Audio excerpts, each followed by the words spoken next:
Salut Victoria. Salut Salma, j'espère que tu vas bien. Très bien, merci.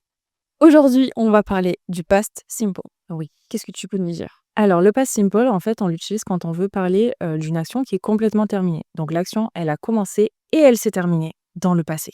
Ok, donc ça, c'est une action qui est faite et on ne revient plus dessus. Oui. Et comment on le forme? Alors, pour la majorité des verbes, on va juste ajouter ed à la fin. Par exemple, work, worked, ask, asked, finish, finished.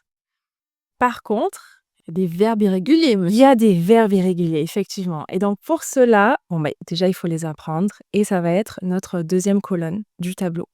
Par exemple, be deviendra soit was ou were. Go, ça deviendra went. Et voilà. Ok, donc il faut apprendre Il faut les apprendre. les verbes irréguliers. Oui. Et pour les questions. Et pour les questions, alors, il va falloir qu'on s'aide du petit mot did qu'on mettra au début de la phrase. Donc c'est do au passé. Oui, c'est ça. Donc, did plus le sujet, plus notre verbe à l'infinitif. Et ça, c'est très important. Did you work yesterday? Donc on ne conjugue pas le deuxième verbe en fait de la question. Et non, parce qu'en fait, le passé est déjà sur la forme de do au début, à did. À partir du moment où do a le passé, on sait déjà en fait qu'on est sur le passé et on n'a pas besoin. Ça, c'est quand même une bonne chose. Ouais, ça rend la question facile. Ouais. Eh ben, je propose qu'on essaye. Allez, c'est parti. C'est parti. Did you start work before 9 a.m. yesterday? No, I don't. No, I didn't. Very good. No, I didn't. Did you have a meeting yesterday? Yes, I did. Mhm. Did you check your emails yesterday morning? Yes, I did. Did you read a report last week? Yes, I did. Very good. And last one, did you go to lunch yesterday? Yes, I did. Ah, good. On peut passer pour Long answers? ouais. Ouais. C'est parti. What time did you start work yesterday? I started to work at 9. Very good. Where did you go for lunch yesterday? I lunched.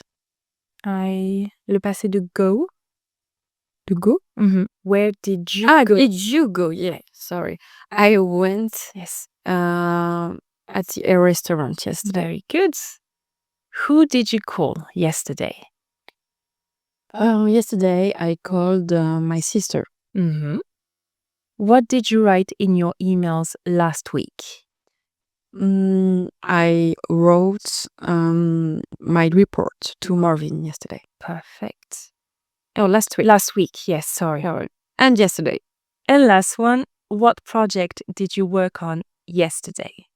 I worked on the organization of this podcast. Excellent. Ok, on va voir si je sais poser des questions avec le futur. Pardon, le past. Avec le past simple, oui. C'est parti. Ask me what time I started work yesterday. What time did you start to work yesterday? No, what time did you start work yesterday? Yes. Ask me where I went for lunch yesterday. Where did you go for lunch yesterday? Perfect. Ask me who I called last week. Who did you call last week? Ask me what I wrote in an email yesterday. What did you write on your email yesterday? Yeah, in your email. And last one, ask me what project I worked on yesterday. What project did you work on yesterday? Very good. Ok, je pense que c'est bon. J'ai utilisé le past simple maintenant. Merci Victoria. Merci à toi. À très vite. À bientôt. Ça y est, la leçon est terminée. J'espère que vous aussi, vous avez appris quelque chose avec moi durant cet épisode. Vous allez pouvoir retrouver tous nos épisodes sur notre playlist Learn English. Et n'hésitez pas à nous envoyer des commentaires, des questions ou des thématiques que vous voulez aborder pour les prochains podcasts sur nos réseaux sociaux ou également sur notre site directement. Je vous rappelle qu'on a utilisé uniquement 3 stratégies orales durant cet épisode. Nous en utilisons énormément durant nos cours. N'hésitez pas à nous contacter pour en savoir plus et voire même booker votre premier cours.